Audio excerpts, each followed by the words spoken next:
जी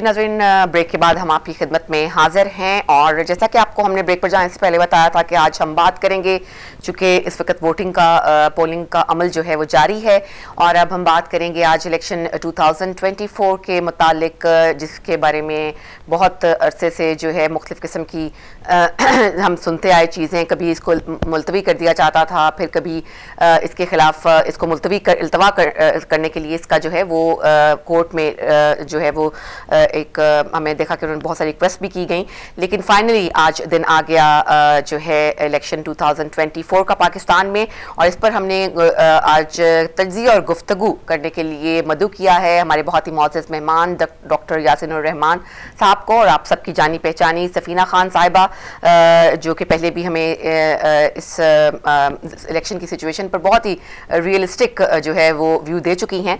तो हम अपने दोनों मेहमानों की इस खिदमत में जो है इस वक्त सबसे पहले सलाम अर्ज़ करेंगे। अस्सलाम वालेकुम। वालेकुम सलाम। जी, उम्मीद करती हूँ कि आप लोग भी यकीनन अब मुसलसल जो है इस बात से आगाह हो रहे होंगे कि वोटिंग हो रही है और पोलिंग का अमल जो है वो जारी है।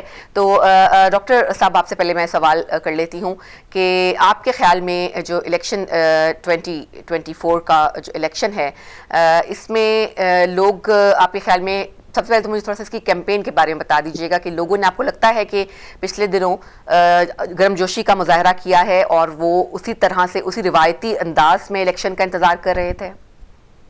देखें, ये इलेक्शन जो है पाकिस्तान में बहुत ही यूनिक सर्कमस्टेंसेस के अंडर हो रहे हैं। जैसा कि आप सबको पता है कि एक तो इलेक्शन काफ़ी डिले किए गए टेक्निकली, फिर जब elections even till last week हमको अश्योरिटी नहीं थी कि ये इलेक्शन होंगे भी। और जिस तरह की पॉलिटिक्स पाकिस्तान में इस तरह चल रही है, उस पे तो मैंने जो देखा है, देखें इलेक्शंस जिस तरह इन द पास्ट होते थे तो पॉलिटिकल पार्टीज को इक्वल एक्सेस मिलती थी कैंपेन करने की, और कैंडिडेट्स को जो मीडिया है पाकिस्तान का उसमें फेयर शेयर मिलती थी। लेकिन बदकिस्मती से इस इलेक्शन में वो देखने में नजर नहीं आया।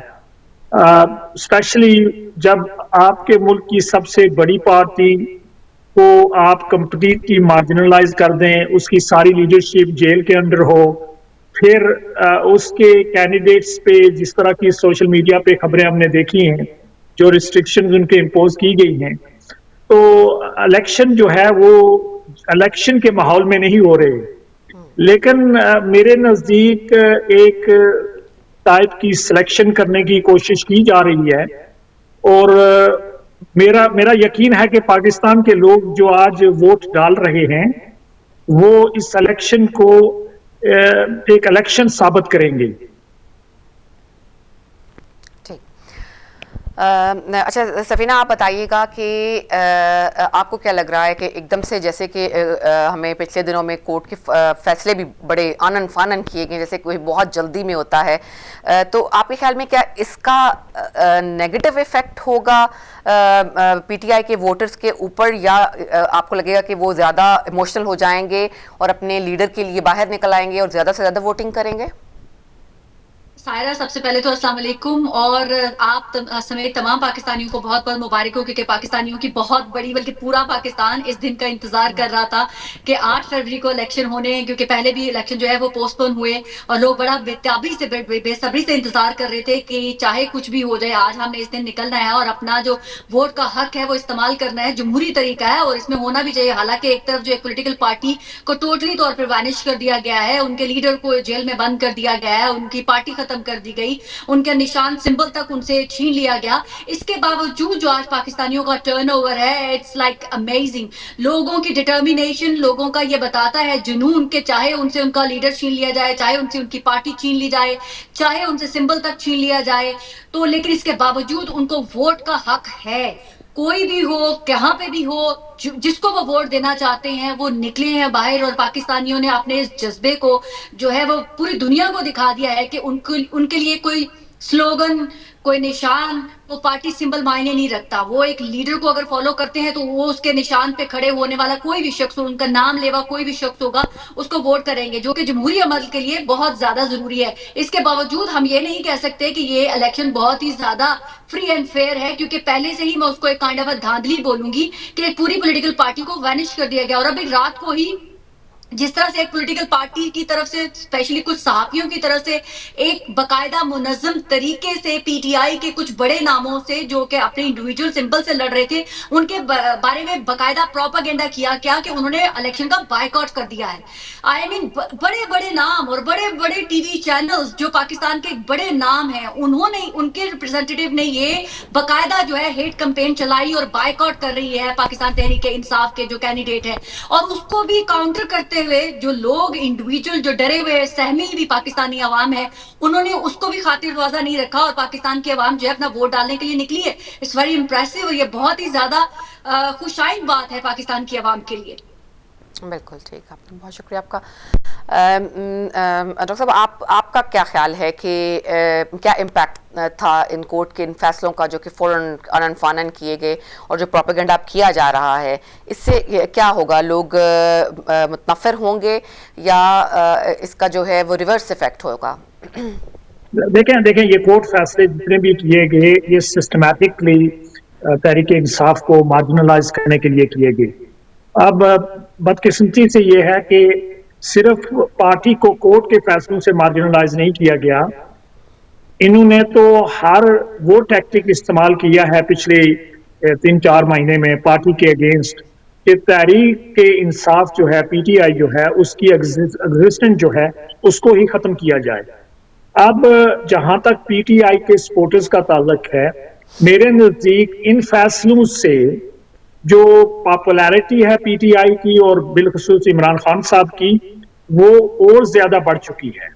उसकी वजह यह है कि वो पाकिस्तानी जनरली जो इलेक्शन में पार्टिसिपेट नहीं करते थे, अगर आप जाके असेसमेंट करें प्रीवियस इलेक्शंस को, तो एवरेज जो टर्न आउट होता था 60%, 62% यही रहा पाकिस्तान के अंदर।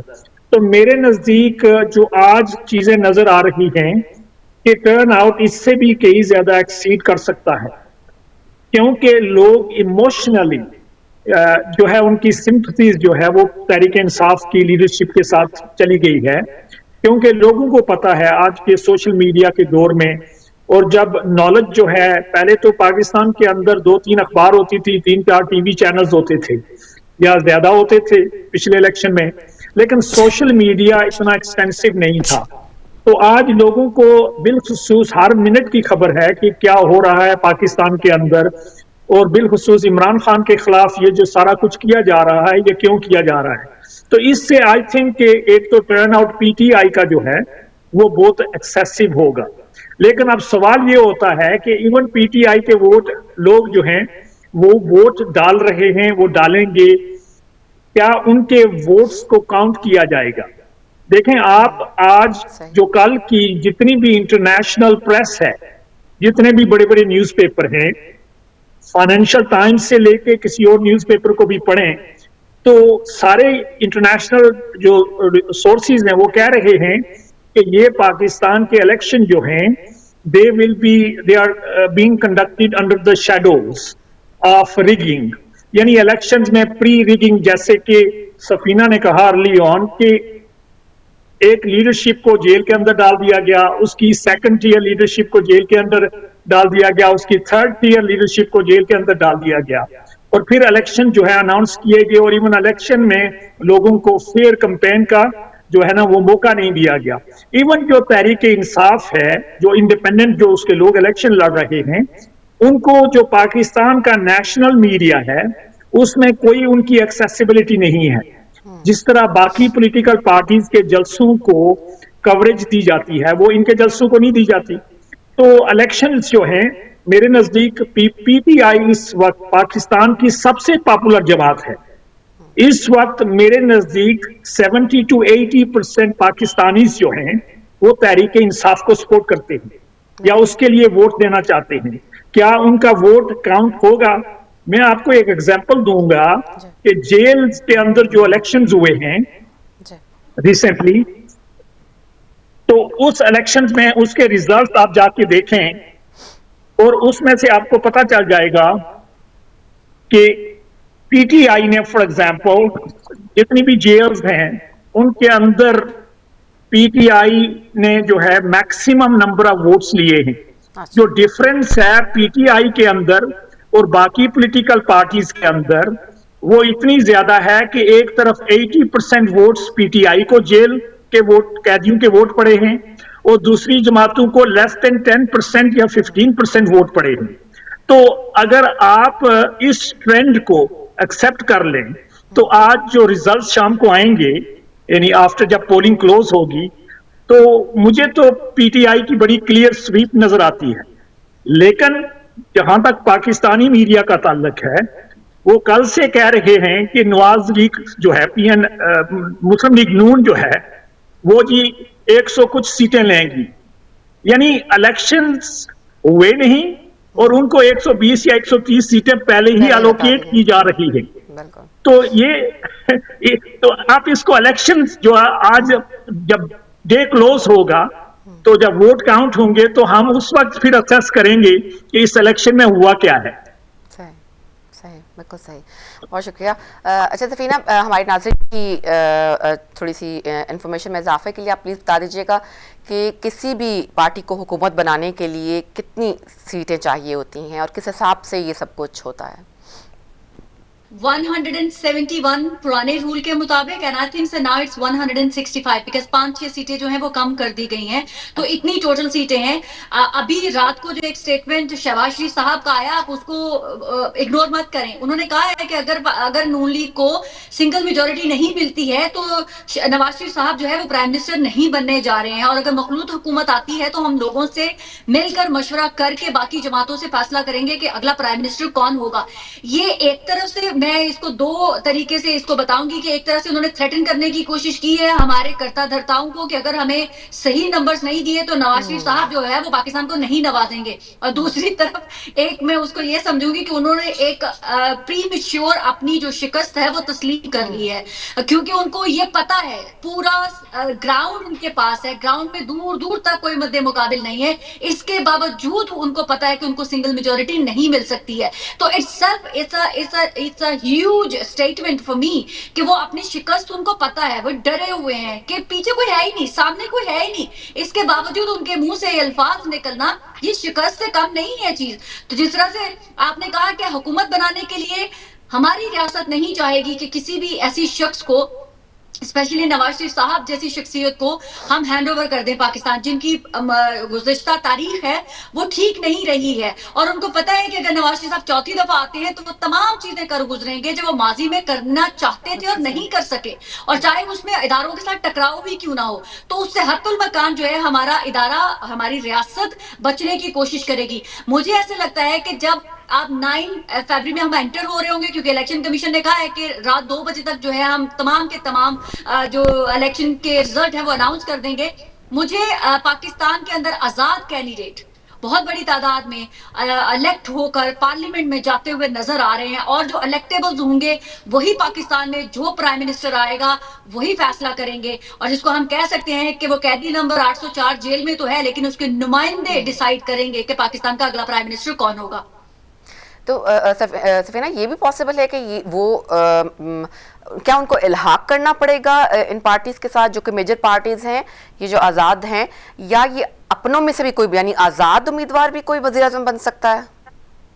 जी बिल्कुल सायरा, हमारे गुज़िश्ता रोज जो हमारे इलेक्शन कमीशन की तरफ से एक स्टेटमेंट आया था, आप उसको भी ऐसे मत लीजिएगा कि उन्होंने उठ के ऐसे एक स्टेटमेंट दे दी, क्योंकि एक हाइप क्रिएट हुई थी कि इलेक्शन जो आजाद कैंडिडेट है इनका कोई इंडिविजुअल वजूद नहीं है, इनको किसी ना किसी में समअप होना पड़ेगा। तो इलेक्शन कमीशन का ऐसे टाइम के ऊपर ऐसी स्टेटमेंट आना कि अगर आजाद कैंडिडेट बहुत बड़ी तादाद में जीत जाते हैं तो वो अपना प्राइम मिनिस्टर ला सकते हैं।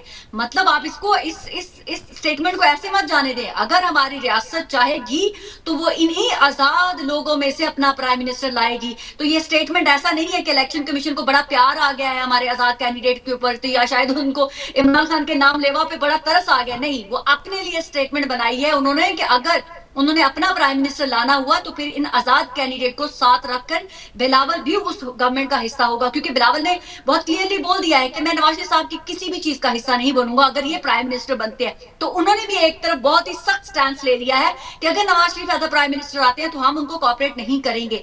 सो ये बहुत बड़ी स्टेटमेंट है कि इधर इंडिपेंडेंट प्राइम मिनिस्टर आएगा, अपनी मर्जी का रियासत का प्राइम मिनिस्टर आता है, या फिर शहबाज शरीफ भी वैसे जरदारी साहब को काबिल कबूल है, तो या फिर जो है पीपल्स पार्टी का प्राइम मिनिस्टर आएगा। नवाज शरीफ साहब के लिए विन विन सिचुएशन मुझे नजर नहीं आती। हाँ, अल्लाह ने अगर चाहा और उनके ऊपर करम देवी बड़ी मेहरबान हुई किस्मत की तो वो बन सकते हैं। फिलहाल मुझे उनका प्राइम मिनिस्टर बनना मुश्किल लग रहा है। ठीक, बहुत शुक्रिया। अच्छा डॉक्टर साहब, ये बताइएगा कि जैसे कि खैबर पख्तूनख्वा सॉरी बलूचिस्तान में जो है वो बम धमाके हुए और उसमें बहुत सारे अफराद जो है मासूम अफराद अपनी जान से हाथ धो बैठे। सिक्योरिटी की आपको क्या लगता है कि क्या सूरत हाल रहेगी? वहाँ पर इलेक्शन कमीशन ने एक्स्ट्रा सिक्योरिटी के लिए भी जो है वो कहा है, तो सिक्योरिटी की सूरत हाल आपको आज के दिन में कैसी लगेगी? मतलब अभी जाहिर है कि अभी टाइम पड़ा है, तो कैसी उसको आप देखते हैं? देखिए, सो फार तो सिक्योरिटी सिचुएशन ठीक ही रही है, लेकिन पाकिस्तान के अंदर जनरली जो सिक्योरिटी सिचुएशन है वो तो हम सबको पता है किस तरह की है। बलूचिस्तान में इससे पहले भी बम ब्लास्ट हो चुके हैं, KPK के अंदर भी हो चुके हैं, और दूसरी जगहों पे भी। असल में पाकिस्तान की जो एस्टेब्लिशमेंट है, पाकिस्तान के सिक्योरिटी अदारे जो हैं, rather than saving Pakistani lives, उनके इंटरेस्ट जो है ज्यादा पाकिस्तान के इलेक्शंस में है, पाकिस्तान की गवर्नमेंट फॉर्मेशन में है। तो जब किसी मुल्क में आपकी सिक्योरिटी एस्टेब्लिशमेंट के इंटरेस्ट पॉलिटिकल इंटरेस्ट हो, तो उनमें इस तरह के वाकयात तो होते रहेंगे, क्योंकि आप उनको कंट्रोल नहीं कर सकेंगे।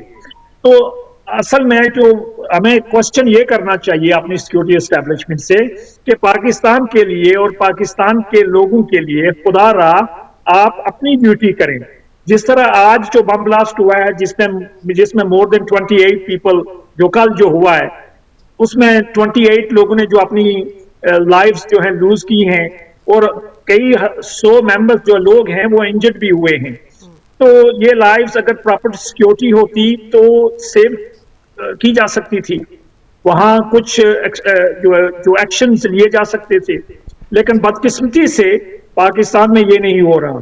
अब ये इलेक्शन जो है, इस पे मैं यही कहूंगा कि अगर ये इलेक्शन रिजल्ट्स जो हैं रात को जब अनाउंस होंगे तो फेयर इलेक्शन ना हुए, यानी लोगों को जबरदस्ती हराया गया, यानी फॉर्म बी में तब्दीली करके या दूसरे फॉर्म्स में तब्दीली करके, तो पाकिस्तान का फ्यूचर जो है वो मुझे बहुत ब्लीक नजर आता है। पाकिस्तान जो है उसमें कभी भी स्टेबिलिटी नहीं आ सकेगी, क्योंकि पाकिस्तान को इस वक्त चाहिए जो है वो है एक स्ट्रॉन्ग गवर्नमेंट। तो स्ट्रॉन्ग गवर्नमेंट जो है वो कोलिशन की गवर्नमेंट नहीं होती, वो गवर्नमेंट होती है जो कोई पार्टी मेजॉरिटी इलेक्शन जीत के आए। अब आपकी सबसे बड़ी पार्टी, आपकी फेडरल पार्टी जो है वो टैक्टिकली इलेक्शन से बाहर कर दी गई, उसके लोग अब आजाद इलेक्शन लड़ेंगे। और जिस तरह सफीना ने कहा कि हो सकता है कि इंडिपेंडेंट में से कोई जो है प्राइम मिनिस्टर जो है एस्टैब्लिशमेंट के लोग लेके आ जाएं, क्या इस तरह का प्राइम मिनिस्टर ला के जिसमें कोलिशन होगी, क्या मुल्क आगे बढ़ सकेगा? क्या पाकिस्तान के अंदर इकोनॉमिक स्टेबिलिटी आ सकेगी? तो इस पे बहुत सारे क्वेश्चन मार्क्स हैं। अब देखेंगे कि अगले 3 महीने में क्या होता है। जहां तक नवाज शरीफ साहब का ताल्लुक है, जैसे कि सफीना ने कहा कि वो तो अपने आप को पिछले 2 महीने से कह रहे हैं कि मैं प्राइम मिनिस्टर ऑफ पाकिस्तान हूं।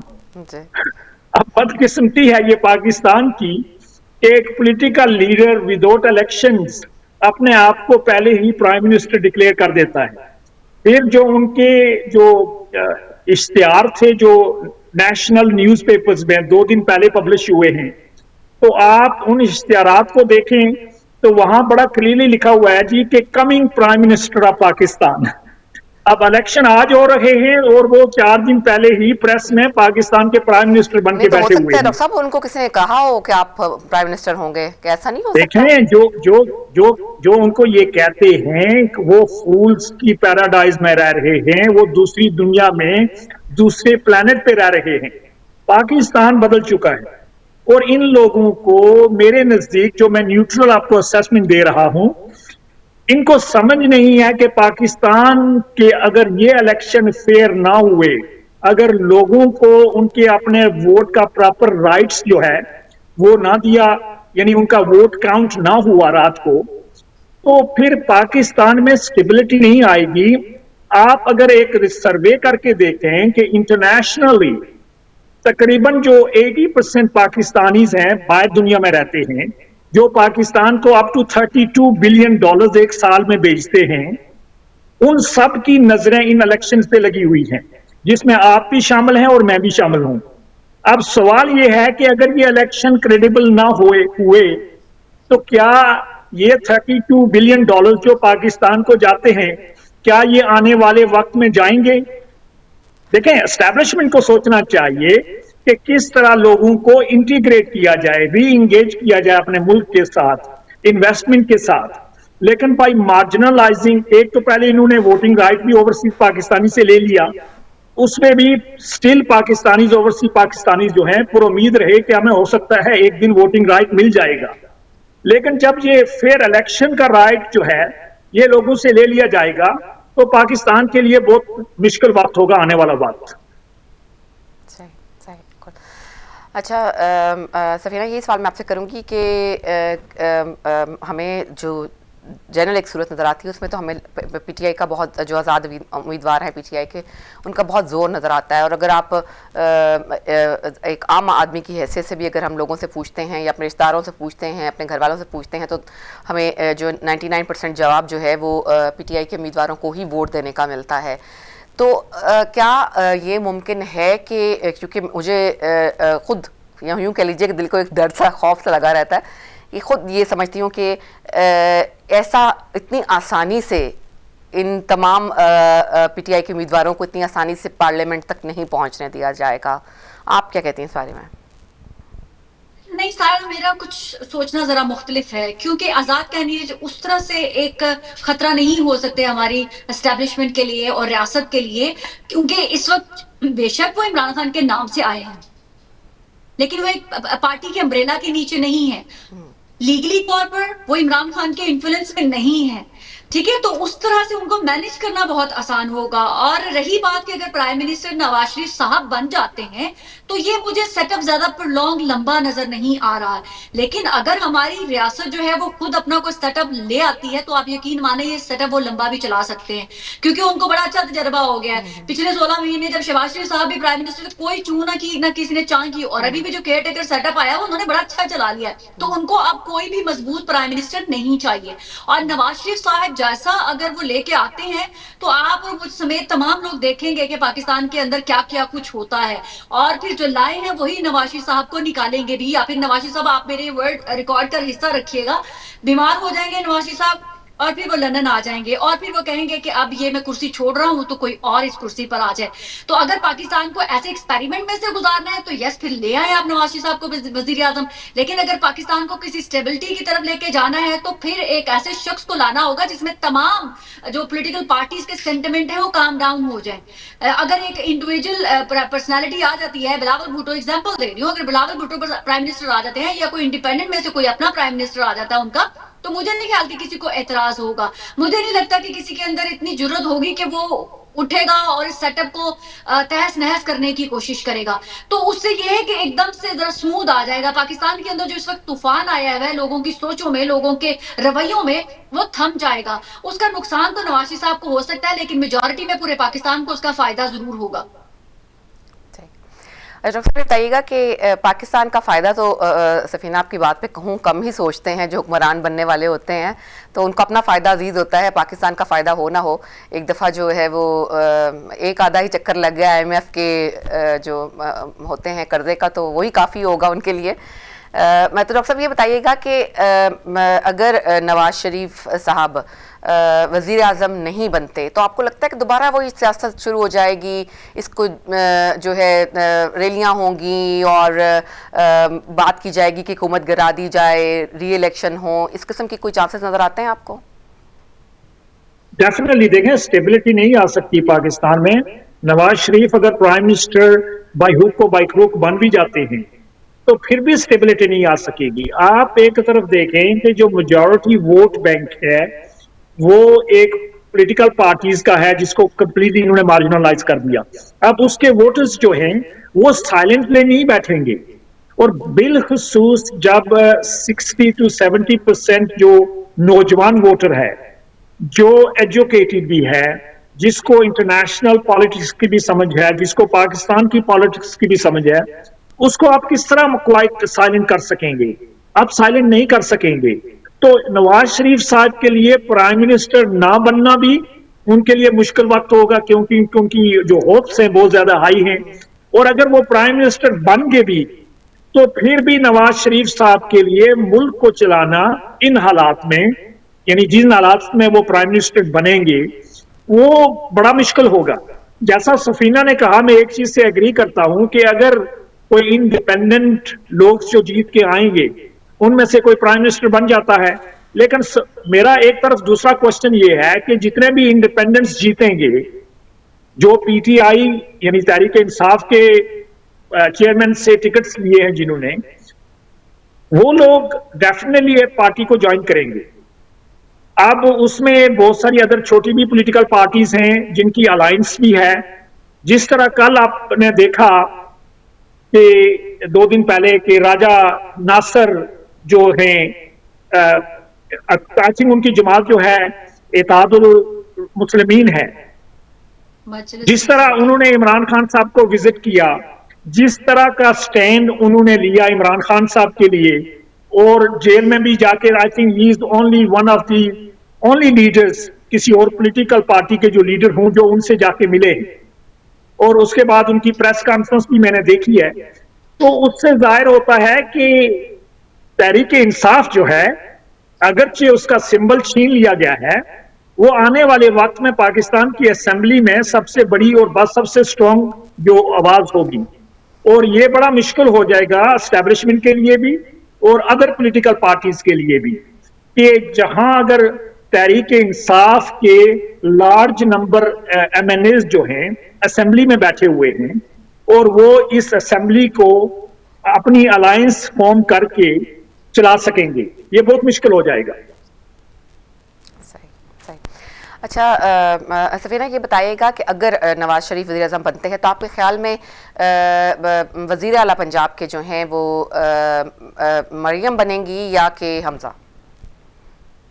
नहीं, हमजा के तो चांसेस नहीं, नहीं, हमजा के चांसेस नहीं लग रहे हैं। ये बड़े भाई और छोटे भाई में तय पा चुका हुआ है कि अगर नवाज शरीफ साहब बनते हैं प्राइम मिनिस्टर तो उनकी जो है फिर हो सकता है कि शहबाज शरीफ साहब ने सोचा हुआ है कि मैं जो है पंजाब को संभालूंगा। अगर पंजाब में उनकी मेजोरिटी उस तरह से नहीं होती, कोalition गवर्नमेंट होती है, तो उनको पता है कि मरियम पंजाब नहीं चला सकेंगी, तो फिर शहबाज शरीफ साहब की फर्स्ट प्रायोरिटी होगी कि वो पंजाब में वापस आए। अगर नवाज शरीफ साहब प्राइम मिनिस्टर नहीं बनते हैं और अगर शहबाज शरीफ के हिस्से में ये जो वजारत उस्मा की कुर्सी आती है, तो फिर भी मुझे ऐसे लगता है कि पंजाब में मरियम नवाज शरीफ साहिबा जो है वो मुश्किल होगा कि वो सीएम बन सके, क्योंकि अलीम खान है, जहांगीर तरीन है, और काफली चौधरियों का एक बेटा है, साले साके नाम है, ये साले नाम है उसको, वो भी उम्मीदवार है सीएम का।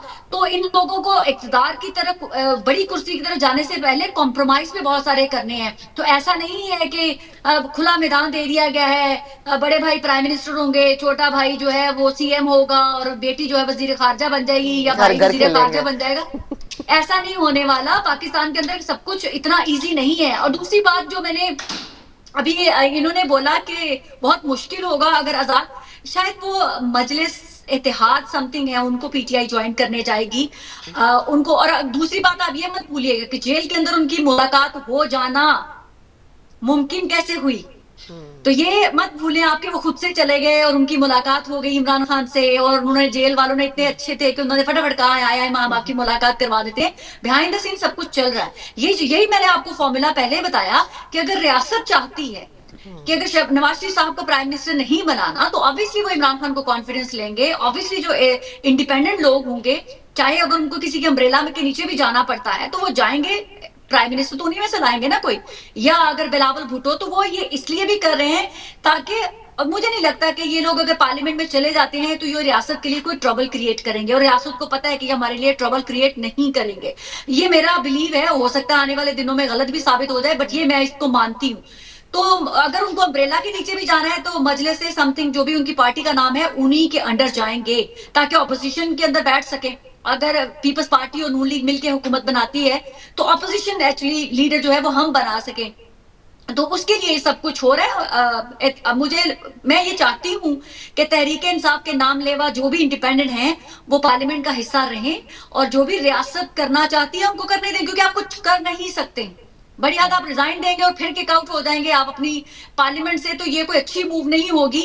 आपके ऊपर मुश्किल वक्त है, आपको पार्लियामेंट के अंदर रहकर ही अपनी आवाज उठानी है और आपको उधर ही रहना चाहिए, बजाय इससे कि बिल्कुल ही आप फारिग होके बैठ जाएं। तो आपसे तो पहले भी उन्होंने नहीं पूछा था, जब लास्ट ईयर गवर्नमेंट थी तो उन्होंने आपको तो बॉदर भी नहीं किया था। तो इसलिए अच्छी मूव नहीं होगी कि आप बिल्कुल आइसोलेट हो जाएं, आप उस सिस्टम का हिस्सा रहें। मुश्किल वक्त है, टल जाएगा, फॉरएवर थोड़ा ही ना रहना है। ठीक, बिल्कुल ठीक कहा आपने। अच्छा डॉक्टर साहब, ये बताइएगा कि अगर जो सूरत हाल पीपल्स पार्टी की मैं आपसे पूछना चाह रही हूँ, आपको क्या लगता है कि पीपल्स पार्टी की काफ़ी सीटें हासिल कर पाएगी? क्या उसकी मजबूत सिचुएशन आपको नज़र आती है?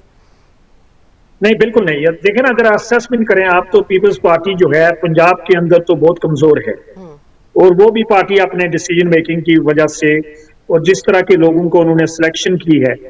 सिंध के अंदर ओबियसली पीपल्स पार्टी की स्ट्रॉन्ग एग्जिस्टेंस है, और मैं ये भी देख रहा हूं कि केपी के अंदर भी पीपल्स पार्टी को कोई एज नहीं मिल रहा, और ना ही बलोचिस्तान के अंदर मिल रहा है। वहां बलोचिस्तान अवामी पार्टी जो है, जो बाप है, वो ज्यादा स्ट्रॉन्ग है। तो पीपल्स पार्टी अगेन, मेरा जो अपनी असेसमेंट है, जब रिजल्ट्स आएंगे तो आप देखेंगे कि I think they will have probably 50 to 60 MNAs उनके होंगे असेंबली के अंदर, और विद 50 to 60 MNAs जो है आप अपना प्राइम मिनिस्टर नहीं बना सकते।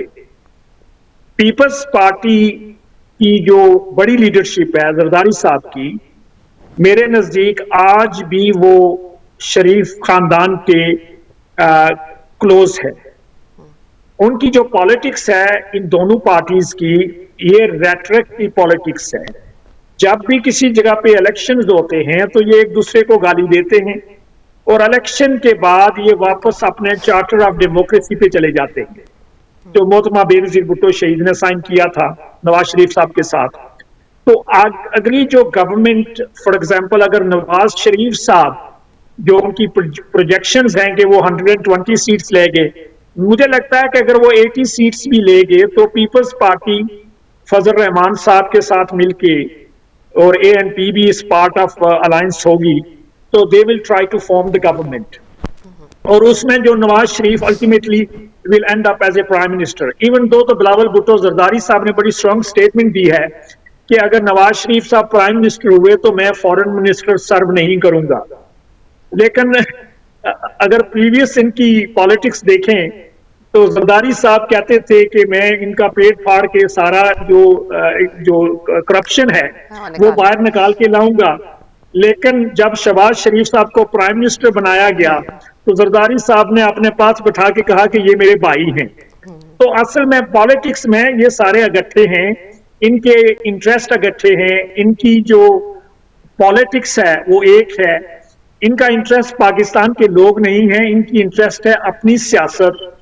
और एक जो इम्पोर्टेंट चीज लोगों को समझनी चाहिए कि जिस तरह पहले भी जिक्र किया गया कि इनकी पॉलिटिक्स ऑफ इनहेरिटेंस, यानी इनकी विरासती सियासत, ये लोग जो है अपनी विरासती सियासत को बचाने के लिए इन्होंने इमरान खान साहब की गवर्नमेंट को टॉपल करवाया। उसमें इंटरनेशनल फैक्टर भी थे, लेकिन सबसे ज्यादा बड़ा फैक्टर जो था इनकी अपनी विरासती पॉलिटिक्स थी। अब आने वाले वक्त में इनको पता है कि अगर इस बार इख्तियार किसी और के पास चला गया, इंडिपेंडेंट के पास चला गया, या किसी आम पाकिस्तानी के पास चला गया जो किसी और प्लेटफॉर्म से इलेक्ट करके आया है, तो इनकी विरासती सियासत जो है वो खत्म हो जाएगी। तो ये उसको खत्म नहीं होने देंगे। ये पंजाब में भी अपनी फैमिली के मेंबर्स को लेके आएंगे बाई हुक और बाई क्रुक, और ये कोशिश करेंगे। सिंध के अंदर तो है ही पीपल्स पार्टी है, और जो जो सेंट्रल है, फेडरेशन जो है, उसमें मुझे ये लग रहा है कि आने वाले वक्त में पीपल्स पार्टी और नून लीग ये मिलकर हुकूमत बनाएंगे, क्योंकि विरासती सियासत का जो फैक्टर है और प्लस जो करप्शन चार्जेस इनके खिलाफ हैं, इनको पता है कि अगर और कोई आ गया तो फिर ये उसको मैनेज नहीं कर सकेंगे। अच्छा सफीना, ये बताइएगा कि वो लोग जो बहुत तेज़ी के साथ जब 9 मई का वाक़या हुआ तो उसके बाद उन्होंने बड़े हल्फिया बयान देकर फ़ौरन कहा कि हम जो है वो पीटीआई से जो है वो दस्तबरदार हो रहे हैं, हम उसमें मज़ीद शामिल नहीं हैं। वो सब लोग सूनर और लेटर जो है वो नून लीग के साथ शामिल होते हुए हमें नज़र आए। कुछ और साथी भी थे, इमरान खान के बहुत क्लोज साथी थे जो कि उनको छोड़कर चले गए। इन सब लोगों का क्या फ्यूचर है? क्या नून लीग इनको कोई अहम पोजीशन देगी? नहीं सायरा, मैं उनको कोई फ्यूचर नहीं देख रही, क्योंकि पास में भी जिन लोगों ने पीटीआई को छोड़ के नून लीग को की तरफ टिल्ट किया था, आपने देखा उन्होंने बहुत सारे लोगों को टिकट ही नहीं दिया, और बहुत सारे लोग जो हैं वो वैसे ही इंडिपेंडेंटली खड़े हो रहे हैं। मुझे उन लोगों का कोई फ्यूचर नजर नहीं आ रहा है कि कोई शायद उनको नून लीग एक्नॉलेज करने वाली है। दूसरी रही बात कि अभी जो जिक्र हो रहा था कि पीपल्स पार्टी का और नून लीग का, मुझे बिलावल भुट्टो नवाज शरीफ साहब के अंडर रहकर हुकूमत का हिस्सा बनते हुए नहीं नजर आ रहे। उन्होंने भी एक क्लियर मैसेज दे दिया है कि हम नवाज शरीफ के नीचे मैं तो काम नहीं करूंगा। तो वो इसीलिए शहबाज शरीफ साहब ने भी आके जो रात का उनका स्टेटमेंट था कि जी अगर हमें इतनी सीटें नहीं मिली तो नवाज शरीफ साहब प्राइम मिनिस्टर नहीं होंगे, उन्होंने भी एक ओपन स्पेस दी है कि कोई बात नहीं, इतने सख्त स्टैंड मत लो, इतना बोल्ड जाके मत बोलो, अभी बहुत सारा कुछ होना बाकी है। जो पीटीआई के लोग छोड़ के चले गए हैं इमरान खान को, उनका मुझे कोई फ्यूचर नजर नहीं आ रहा, दूर तलक भी कोई फ्यूचर नजर नहीं आ रहा उनसे लगते। बल्कि आप वो लोग हीरो बहानों से पाकिस्तान तहरीक इंसाफ के दूसरे लोगों को सोशल मीडिया पे सपोर्ट करते नजर आते हैं, उनको ट्वीट में एक्नॉलेज करते हुए नजर आते हैं। तो लगता है कि उन्होंने बहुत जल्दी शिप से कूदने में जल्दी कर दी थी, और वो पछता जरूर रहे होंगे, उनको फायदा नहीं है। और वो थे भी वो कौन लोग, उनको कोई जानता भी नहीं था। उनको इमरान खान की वजह से सियासत में नाम मिला था, पहचान मिली थी उनको, वोटर और सपोर्टर ने वोट देकर पार्लियामेंट का हिस्सा बनाया था। ये वो लोग हैं जो अपने हल्के से एक काउंसलर की जो टिकट पे अगर खड़े हो जाए ना तो वहां से 10 वोट नहीं ले सकते। तो इनका तो फ्यूचर अगर कहना कि जी इनको एस्टेब्लिशमेंट, ये पिटे हुए मोरे हैं, बेकार मोरे हैं, इनको तो एस्टेब्लिशमेंट भी बॉदर नहीं करेगी। ठीक, अच्छा डॉक्टर साहब ये बताइएगा कि हम जब ये देखते हैं कि ये केसेस जैसे ख़ास तौर पे जो इमरान खान के ख़िलाफ़ चले और फैसले जो इमरान खान के ख़िलाफ़ आए, क्या इमरान खान का जो है वो जेल के अंदर रहना और जो हुकूमत आने वाली हुकूमत होगी उसका और इसका आपस में कोई आपको लगता है कि कोई चेंजेस आएंगी उनके जेल में रहने की, या चूँकि बिलावल जैसे कहते हैं कि मैं किसी भी किस्म का सियासी कैदी जो है वो नहीं रहने दूंगा, जेल में किसी भी सियासतदान को नहीं रहने दूंगा, तो आप क्या समझते हैं कि सिचुएशन कुछ बदलेगी या मजीद सख्तियाँ आ जाएंगी?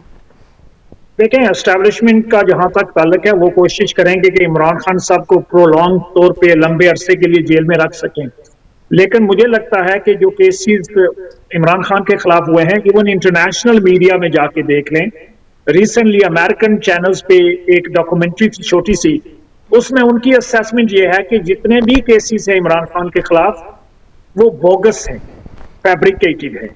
फिर एक और चीज देखें, 2 दिन पहले इवनिंग स्टैंडर्ड जो है यूके का न्यूज़पेपर, उसमें 5 लोगों की नॉमिनेशन हुई है, यानी नॉमिनेशन ये जिनके नाम लिए गए हैं to be the chancellor of University of Oxford, और उनमें 4-5 लोगों में एक जो है वो इमरान खान है। आप मुझे ये बताएं कि अगर इमरान खान क्रिमिनल होता, इमरान खान करप्ट होता, तो ऑक्सफोर्ड जैसा इतना बड़ा इंस्टीट्यूशन या ब्रिटिश मीडिया क्या उनको नॉमिनेट करता कि he is one of them जो ऑक्सफोर्ड यूनिवर्सिटी के चांसलर बन सकते हैं?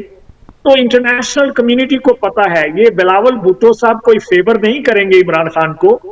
बिलावल भुट्टो साहब को खुद पता है कि जितने भी केसेस इमरान खान के खिलाफ किए गए, जो फैसले करवाए गए, जो कांगरू कोर्ट से जो करवाए गए, वो सारे बोगस और फैब्रिकेटेड हैं, और उन फैसलों में कोई जान नहीं है। जब वो हाई कोर्ट में जाएंगे या किसी बड़ी अदालत में जाएंगे तो वो सारे फैसले ओवरटर्न कर दिए जाएंगे। लेकिन जहां तक इमरान खान साहब का ताल्लुक है, इवन उनको ये जेल में रखें या जेल से बाहर लेके आए, उनको आप पाकिस्तान की पॉलिटिक्स से माइनस नहीं कर सकते। जो मेरा अपना being a student of politics, जो मुझे नजर आता है, Imran Khan has become an integral part of Pakistani politics for next 50 years. अगले 50 साल में जिस तरह शहीद जुल्फकार अली भुट्टो जो हैं पिछले कई सालों से पाकिस्तान की पॉलिटिक्स का एक हिस्सा बन चुके थे, उनकी सोच की वजह से, उनकी नजरियात की वजह से, या उनकी जो सोचो फिक्र थी अपनी कौम के बारे में, तो Imran Khan has become a symbol of resistance.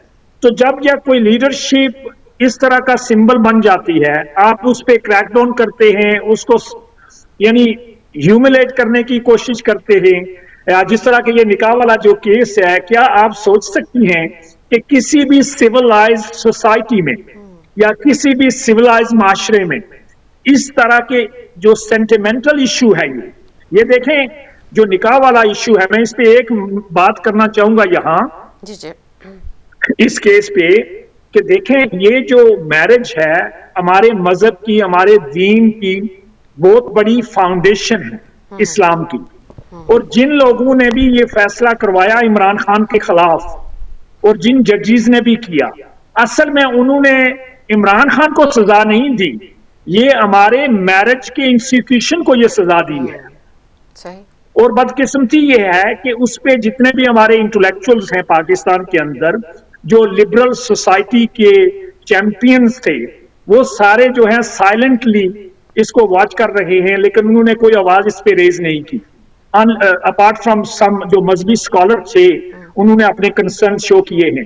तो मेरे नजदीक इमरान खान साहब को ये जेल से तो इमरान खान साहब बाहर आ जाएंगे, लेकिन जब बाहर आएंगे तो देखें, अगर इमरान खान कितने महीनों से जेल में हैं तो उनकी पॉपुलैरिटी इतनी है, क्या जब वो जेल से बाहर आएंगे तो इनकी कोई कमजोर हुकूमत जिस मर्जी शक्ल में ये बनाए पाकिस्तान में, जिसके ऊपर क्वेश्चन मार्क होंगे कि ये बोगस और रिगिंग बेस्ड गवर्नमेंट है, तो क्या वो गवर्नमेंट आगे चल सकेगी? I can't see that. और जहां तक एस्टेब्लिशमेंट का, पहले सफीना ने बोला जी कि एस्टेब्लिशमेंट जो है वो अपनी मर्जी के लोग लाएगी। आई थिंक एस्टेब्लिशमेंट में चंद लोग जो ये फैसले कर रहे हैं, वो ना तो उनको समझ है कि वो क्या कर रहे हैं, और ना ही उनको ग्राउंड रियलिटीज का पता है। ये लोग अपने मैसेज में खाना खाते हैं, ये लोग हाई लाइफस्टाइल रहते हैं, अपनी बड़ी बड़ी जीपों में बैठ के आगे पीछे ट्रेवल करते हैं। कॉमन पाकिस्तानी जिस तरह सोच रहा है इस वक्त, इनको इल्म नहीं है, इनके नॉलेज में नहीं है। अगर ये कोशिश करेंगे किसी को भी माइनस करने की, खत्म करने की, तो इनके लिए बहुत मुश्किलात होंगी और मुल्क को चलाना जो है बहुत मुश्किल हो जाएगा। इस वक्त सबसे बड़ा जो इश्यू पाकिस्तान का है, पाकिस्तान की फेडरेशन जो है वो इस वक्त एक क्रॉस पॉइंट पे है। अगर आप असेसमेंट करें तो ये इलेक्शन जिन हालात में ये करवा रहे हैं, इसमें से अगर इन इलेक्शंस में के बाद इन्होंने कोई कोशिश की किसी और मिस एडवेंचर की, तो पाकिस्तान की फेडरेशन को नुकसान हो सकता है। सही, ठीक, बहुत शुक्रिया। अच्छा सर, ये बताइएगा कि जो भी रिजल्ट आता है या जिस तरह की भी हुकूमत बनती है, आपके ख्याल में इंटरनेशनली क्या असर पड़ेगा पाकिस्तान के ताल्लुकात का, पाकिस्तान की इकॉनमी का के ऊपर जो होता है, और इसके अलावा IMF का क्या रुझान होगा? आप क्या समझती हैं इस बारे में? अभी कुछ जो इंटरनेशनली ऑर्गेनाइजेशंस हैं, उन्होंने ट्वीट्स पे बकायदा उनके नुमाइंदों ने किए हैं कि अगर पाकिस्तान के अंदर फ्री एंड फेयर इलेक्शन नहीं होते हैं तो हम पाकिस्तान की अमदाद नहीं करेंगे, फाइनेंशियली हम इनकी हेल्प नहीं करेंगे। तो वो एक प्रेशर जो है वो बिल्ड होना शुरू हो गया है पाकिस्तान की हुकूमत के ऊपर, स्पेशली पाकिस्तान की रियासत के ऊपर। तो उन चीजों को भी देखना है रियासत ने कि अगर हमें एटलीस्ट, मैंने वही कहा ना कि ऐसा मुझे बनता हुआ नजर आ रहा है कि एटलीस्ट वो भी उन्होंने आई वॉश करना है कि पाकिस्तान के अंदर फ्री एंड फेयर इलेक्शन हुए हैं, और उनको वो मजबूरी के तहत कड़वा घूंट भर के अगर पाकिस्तान के अंदर ये रिजल्ट आ जाता है कि नवाज शरीफ साहब प्राइम मिनिस्टर नहीं बनते और आजाद कैंडिडेट भी बड़ी तादाद में आ गए हैं, तो फ्री एंड फेयर तो इलेक्शन हो जाएंगे। उसमें तो फिर कोई डाउट नहीं रहेगा कि कोई कह सके कि नहीं। अब ऐसा तो नहीं मुमकिन है ना कि इमरान खान साहब के जो तमाम के तमाम कैंडिडेट्स हैं वो जीत कर आ जाएं, और अगर अगर इनका पार्टी का सिंबल भी होता तो तब भी एक मेजोरिटी में तो ये सीट ले सकते थे, लेकिन ऐसा नहीं हो सकता था कि पूरे पाकिस्तान से सीटें जीत जाए, क्योंकि बाकी पॉलिटिकल पार्टीज के भी वोट बैंक है। तो इसलिए इतने वोट वो लेके पार्लियामेंट का हिस्सा जरूर बन जाएंगे कि वो आई वॉश करने के तौर पर काम आएगा कि हमने पाकिस्तान में फ्री एंड फेयर इलेक्शन करवाए हैं। तो उसमें तो वो मुझे कोई बड़ी चीज होती भी नजर नहीं आ रही है। इतना हमारी रियासत मैनेज कर लेगी कि आपको लगेगा कि फ्री एंड फेयर इलेक्शन हुए हैं। ठीक ठीक। अच्छा डॉक्टर साहब, लाहौर की थोड़ी सी बात कर लेते हैं। लाहौर जो है वो शहबाज शरीफ और नवाज शरीफ का गढ़ रहा है। वहाँ पे जो वोट बैंक है उनका बहुत काफ़ी ज़्यादा स्ट्रांग है।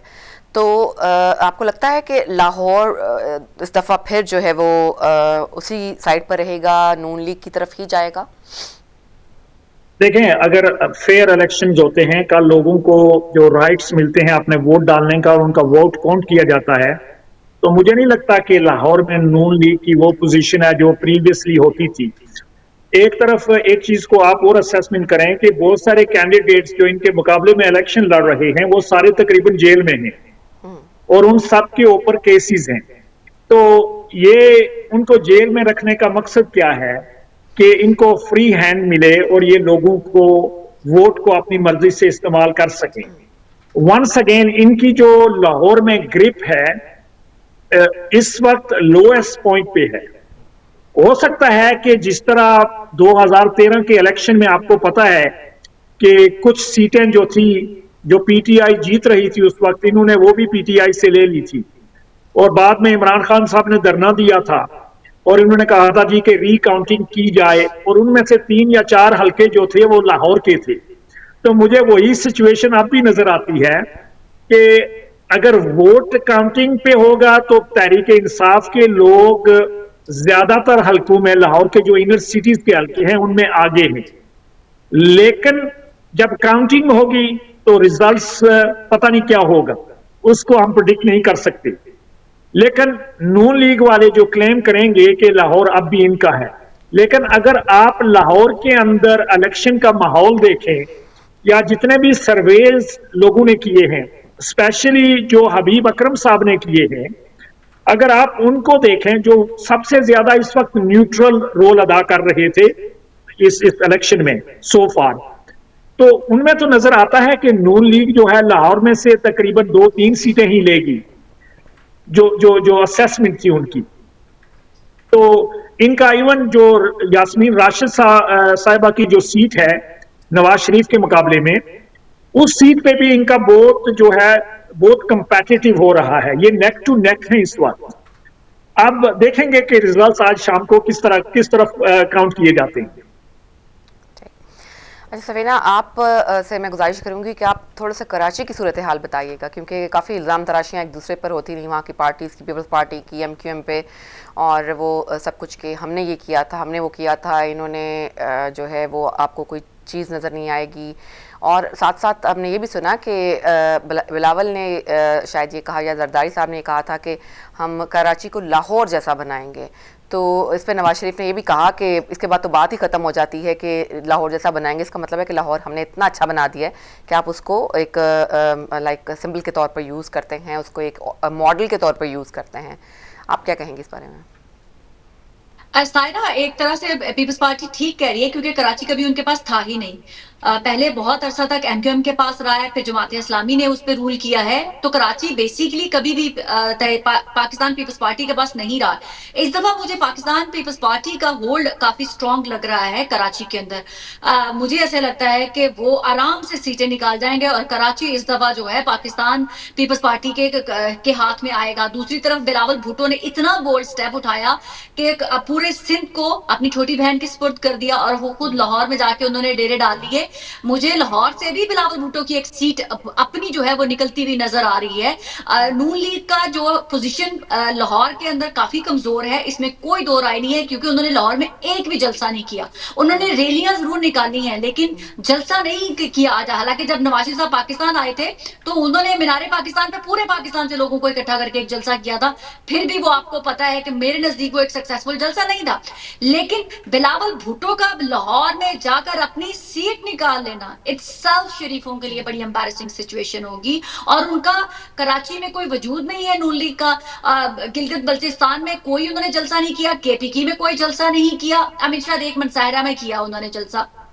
तो नून लीग सिर्फ और सिर्फ असल में जो है ना वो पंजाब की पार्टी बनकर रह गई है। उनका मेरा पहले दिन से बिलीव था कि पंजाब वापस लेना चाहती है नून लीग। मेन फोकस है इनका कि हम पंजाब वापस ले लें, क्योंकि वफाक अगर मिल गया तो वो अल्लाह की तरफ से काइंड ऑफ अ ब्लेसिंग हो जाएगी इनकी। लेकिन शहबाज शरीफ साहब की मेन कोशिश है कि वो इनको पंजाब वापस मिले, और इसीलिए आपने देखा कि उनका सबसे ज्यादा फोकस पंजाब में रहा है। और पंजाब में भी सारा फोकस होने के बावजूद वो कुल मेरे ख्याल से 6 से 7 जलसे कर सके। वो हर शहर में जाके वो जलसे भी नहीं कर सके, वहां जलसे किए जहां उनको लगता था कि हमारा होल्ड है या हम अच्छी सीटें निकाल सकते हैं, या उनको लगता था कि जरा गैदरिंग अच्छी होगी। तो यस, इस इलेक्शन में आप ये मत सोचिएगा कि वो चुप रहेंगे, वो हर वो कोशिश करेंगे, धांधली होगी, पैसा इस्तेमाल होगा, प्रेशर इस्तेमाल होगा, क्या कहते हैं कानून इस्तेमाल होगा, ताकत इस्तेमाल होगी। एक चीज को आप फैक्टर मत निकालिएगा, पाकिस्तान तहरीक इंसाफ का निशान नहीं है, पाकिस्तान तहरीक इंसाफ की पार्टी नहीं है, तो इसीलिए वो बहुत आराम से लोगों को मैनिपुलेट भी कर सकते हैं, क्योंकि कमजोर कैंडिडेट हैं। और आपने देखा जैसे जहांगीर तरीन के हक में जाके बैठ गई जो उनकी अपनी खवातीन थी, तो बहुत सारे लोग जो कमजोर हैं वो पैसा दे के बहक जाते हैं। तो ऐसा नहीं है कि वो ये तमाम काम नहीं करेंगे, वो तमाम हरबे आजमाएंगे, पैसा भी देंगे लोगों को और डराएंगे भी। तो कमजोर है लेकिन वो हारेंगे नहीं, हिम्मत नहीं हारने वाले नून लीग के हम छोड़ देंगे ऐसे। उनकी इज्जत स्टेक पे लगी हुई है, तो वो अपनी भरपूर कोशिश करेंगे कि वो जीत कर दिखाएं। लेकिन वो तो कल एंड जो है आज हम देखेंगे, और कल की सुबह हमें बताएगी कि जो नून लीग ने क्या मार्का मारा है। मुझे नहीं लगता कि इतनी आसानी से गिव अप करेगी नून लीग। मैं आप दोनों का बहुत बहुत शुक्रिया अदा करूंगी, और लेट्स सी के क्या रिजल्ट्स आते हैं। और हम जब इंशाल्लाह नेक्स्ट प्रोग्राम में मिलेंगे तो होपफुली क्लियर हो चुका होगा कि कौन हमारे हुक्मरान बनने जा रहे हैं। और फिर वही जो एक हमारे अंदर जो एक एहसास अभी उम्मीद का बाकी है, एक उम्मीद की शमा बाकी है, अल्लाह ताला उसको कायम दायम रखे, वो जलती रहे। ये ना हो कि वो बुझ जाए और हम फिर दोबारा 5 साल ख़त्म होने का इंतज़ार शुरू कर दें। लेकिन बहरहाल अल्लाह ताला से दुआ भी करते रहेंगे और अच्छी उम्मीद भी ज़ाहिर है कि हम रखेंगे, ताकि जो है हमारे पाकिस्तान के लिए सबसे बेहतर जो हुक्मरान हो अल्लाह ताला उन्हीं को ही हुक्मरानी में लेकर आए। आप दोनों की तहे दिल से मुश्कुर और ममनून हूँ, बहुत बहुत शुक्रिया आपका। थैंक यू वेरी मच, बहुत शुक्रिया। जी नाज़रीन, हमारे साथ मौजूद थे डॉक्टर यासीनुल हक और साथ उनके मौजूद थी सफ़ीना खान साहिबा। तो हम दोनों के बहुत शुक्रगुजार हैं कि उन्होंने अपने कीमती वक्त में से आज के दिन हमारे लिए वक्त निकाला और इलेक्शन 2024 के जो है हालात हम पर वाजे किए, और फ्यूचर प्रेडिक्शंस जो हैं वो भी उनकी थी, देखिए पूरी होती हैं कि नहीं होती, और क्या क्या जो उनके ओपिनियंस है इस मामले में वो कहाँ तक सही साबित होते हैं। तो नाज़रीन, अब मैं आपसे इजाज़त चाहूँगी। इंशाल्लाह ज़िंदगी और सेहत रही तो मेरी और आपकी मुलाकात कल सुबह होगी। आप अपना बहुत सा ख्याल रखिएगा और मुझे इजाज़त दीजिए। अस्सलामु अलैकुम वरहमतुल्लाहि वबरकातुहू।